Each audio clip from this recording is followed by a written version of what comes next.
بسم اللہ الرحمن الرحیم۔ کتاب ملفوظات حکیم الامت، ملفوظ نمبر 86۔ سہل چھوڑ کر مشقت اختیار کرنا حماقت ہے۔ فرمایا کہ طریق میں مقصود حاصل کرنے کی دو صورتیں ہیں، ایک مشکل اور ایک سہل، تو سہل کو کیوں نہ اختیار کیا جائے؟ ایک صاحب نے عرض کیا کہ کچھ مجاہدہ بھی درکار ہے۔ فرمایا مجاہدہ سے یہ مراد تھوڑی ہے کہ مشقت یا سختی میں پڑھو۔ مثال سے سمجھ لیجئے، ایک کنواں یہاں مدرسے میں ہے اور ایک جلال آباد میں ہے، جو یہاں سے تقریباً 2-2.5 میل کے فاصلے پر ہے، تو کیا آپ اس کو افضل سمجھیں گے کہ وہاں سے آپ وضو کے لیے پانی لایا کریں؟ حالانکہ بقول آپ کے اس میں مجاہدہ ہے۔ سہل کو چھوڑ کر شاخ کے پیچھے پڑنا کون سی عقل مندی ہے؟ یہ مجاہدات اور ریاضات مقصود بھی ذات تھوڑے ہی ہیں، ہاں مقصود کے معین ہیں، یعنی مدد کرنے والے۔ اصل چیز تو مقصود تک پہنچ جانا ہے۔ ایک اور مثال یاد آئی، پہلے زمانے میں ریل، موٹر، ہوائی جہاز نہ تھے تو لوگ چھکڑوں وغیرہ سے سفر کرتے تھے۔ کس قدر دشواریاں ہوتی تھیں، وقت صرف ہوتا تھا، راستے میں خطرات کا سامنا ہوتا تھا، بڑا سفر مہینوں میں طے ہوتا تھا۔ اب ریل، موٹر، ہوائی جہاز کی بدولت ہر طرح پر سفر میں سہولتیں پیدا ہو گئی۔ اب ایک شخص ہے کہ وہ اس سہولت کو چھوڑ کر دشواری کو پسند کرے تو کیا اس کو محمود کہیں گے؟ اگر کوئی اس کو محمود ہی کہے تو اس کا تو کسی کے پاس علاج نہیں۔ ملفوظ نمبر 87۔ آج کل کی خوش اخلاقی اور حضرت کی داروگیر یعنی پکڑ دھکڑ۔ ایک سلسلے گفتگو میں فرمائیں کہ لوگ میرے متعلق چاہتے ہیں کہ خوش اخلاقی اختیار کرے، اور خوش اخلاقی بھی وہ جو آج کل مروج ہے۔ مجھ سے یہ خود خوش اخلاقی نہیں ہوتی، اسی وجہ سے لوگ مجھ سے خفا ہیں۔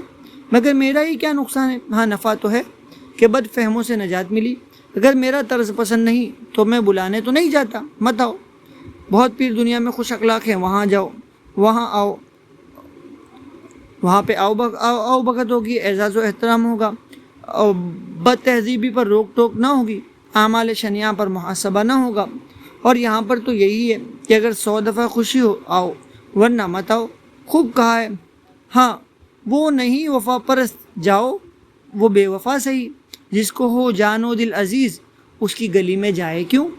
فرمایا کہ یہاں پر تعلق رکھنے میں اول تو وحشت ہوتی ہے، پھر مارے نہیں نکلتے، بھگائے نہیں بھاگتے۔ واقعی محبت ایسی چیز ہے، اس میں ایسی ہی ترقی ہو جاتی ہے۔ یا رب چے چشمہ ایست محبت کے من ازاں، یک قطرہ آب خوردم و دریا گرستم۔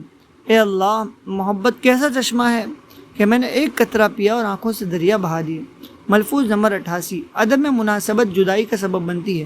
ایک صاحب نے عرض کیا کہ حضرت جو لوگ سمجھدار نہیں ان کا اس میں کیا قصور ہے؟ فرمایا کہ میں اس پر مواخذہ نہیں کرتا، ہاں کم سمجھو اور بد فہموں میں تعلق رکھنا نہیں چاہتا، اس لیے کہ مناسبت پیدا نہ ہوگی جو کہ شرط نفع ہے۔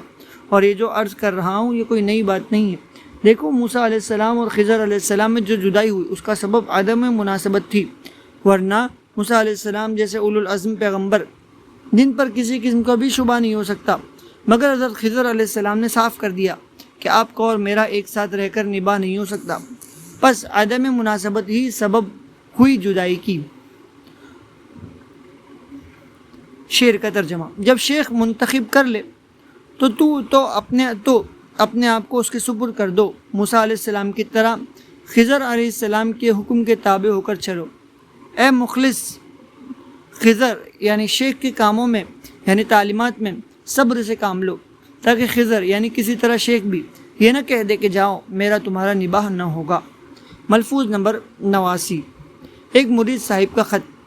فرمایا کہ ایک مرید صاحب نے مجھے خط لکھا تھا، آج تک کسی نے ایسا نہیں لکھا کہ نہ تم میرے پیر نہ میں تمہارا مرید، خواہ مخواہ دکھ کر رکھا ہے۔ کچھ ہی دن گزرے تھے کہ انہی حضرت کے متعلق معلوم ہوا کہ ایک قصبہ ہے یہاں سے 10-12 کوس کے فاصلے پر، وہاں خودکشی کرنے کو تیار ہو گئے۔ لوگوں نے روکا اور سبب دریافت کیا تو کہتے ہیں کہ ایسی زندگی سے مر جانا ہی بہتر ہے، جبکہ میرے پیر ہی مجھ سے ناراض ہیں۔ اس پر حضرت والا نے فرمایا کہ تعلق رکھے بغیر بھی نہیں بنتا، اور تعلق کی بنا پر تربیت کے لیے جو میں روک ٹوک کرتا ہوں اس کی بھی برداشت نہیں، آخر پھر کام کس طرح چلے؟ ملفوظ نمبر 90۔ ایک نو وارد یعنی نیا آنے والا، اس پر مواخذہ۔ ایک نو وارد صاحب آئے، حضرت والا نے سوال کیا کہاں سے آئے؟ اور کس غرض سے؟ اس پر انہوں نے کوئی جواب نہیں دیا۔ فرمایا بھائی کہہ لو جو کچھ کہنا ہے، اور کم از کم پہلے اپنا تعارف کرا دو، تاکہ یہ تو معلوم ہو کہ اتنا لمبا سفر کیا، روپیہ اور وقت صرف کیا، اس سے تمہاری کیا غرض ہے؟ بغیر بولے اور بتلائے ہوئے دوسرے کو کیسے خبر ہو؟ کوئی علم غیب تو ہے ہی نہیں، جس غرض کے لیے گھر سے سفر کیا، آخر کوئی تو غرض اور وجہ دل میں ہوگی، اس کو صاف صاف کہہ دو۔ اس کو ظاہر کرنا کون سی بڑی مشکل بات ہے؟ اس پر بھی وہ کچھ نہیں بولے۔ حضرت والا نے فرمایا کہ ان آنے والوں کی حرکتیں کوئی نہیں دیکھتا، یہ آ کر کیا کرتے ہیں؟ میرے کہنے سننے پر شکایت کرتے ہیں۔ اس کی بالکل ایسی مثال ہے جیسے کوئی شخص چپکے سے کسی کو کوئی سوئی چبھے دے اور وہ کہے ہائے مر گیا۔ ارے ظالم یہ کیا کیا تو نے؟ یہ کیا کیا؟ تو اس کے غل مچانے کو سب نے سن لیا اور اس کی حرکت کسی نے بھی نہ دیکھی۔ ارے ظالم یہ کیا کیا؟ تو اس کے گل مچانے کو تو سب نے دیکھ لیا اور اس کی حرکت کسی نے نہ دیکھی کہ چپکے سے اس نے کیا کیا۔ حضرت اگر یہ بتاؤ دوسرے کے ساتھ ہو تب حقیقت معلوم ہو۔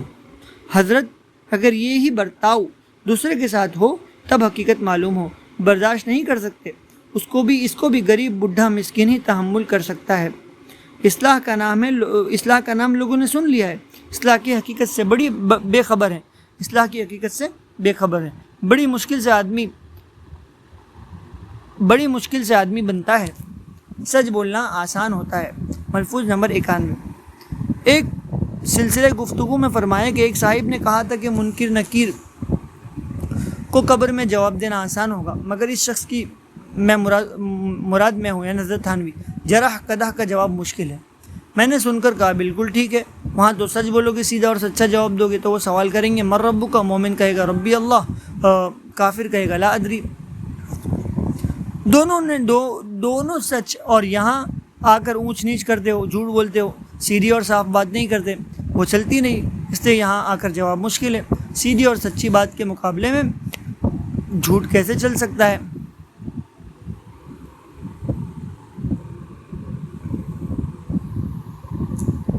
ملفوظ نمبر 92۔ فرمایا کہ ایک شخص کا خط آیا ہے، لکھا ہے میں قرض دار ہوں، کوئی مؤثر وظیفہ بتلا دیجیے۔ میں نے جواب میں لکھ دیا ہے کہ دعا سے زیادہ کوئی وظیفہ مؤثر نہیں۔ اسی سلسلے میں فرمایا کہ لوگوں نے خدا سے مانگنا ہی چھوڑ دیا۔